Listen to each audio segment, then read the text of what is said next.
Hello guys and welcome back to this channel, where today guys I'll be showing you how to change fonts on Craigslist. Now guys, the first thing that you actually need to do is go to craigslist.org to go and have the website in front of you. Then guys, when you did that, you just need to go and log into your account. But guys, if you do not have an account, you can always go and register to Craigslist. But guys, if you do not know how to do that, you can always go to our YouTube channel where we have plenty of how to Craigslist videos where you can also see how you can do this.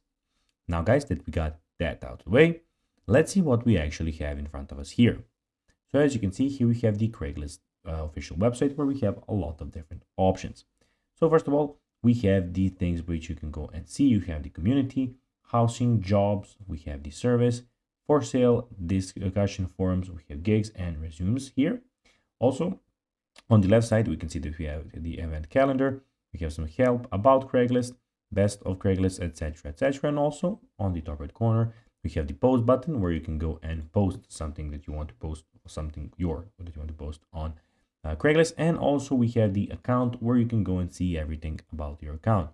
So your postings, drafts, your searches, and your settings. And here you have your new posting in. You can put the country where you want to do that. And here you can go and change the language on the right side also. Now guys, let's see how you can actually go and change fonts on Craigslist. Well, basically what you need to do is go and type this. So display, this what I put here. So basically display text in your post, it shows in front by here. And then you just need to type a closing of this tag at the end of the next text and you want style. And that's basically how you can do it. So guys, that is everything for this video. I hope that you found this video informative. If you did, don't forget to like this video, share it, subscribe to the channel and put the notifications on. And guys, as always, I'll be seeing you in the next video. Bye guys.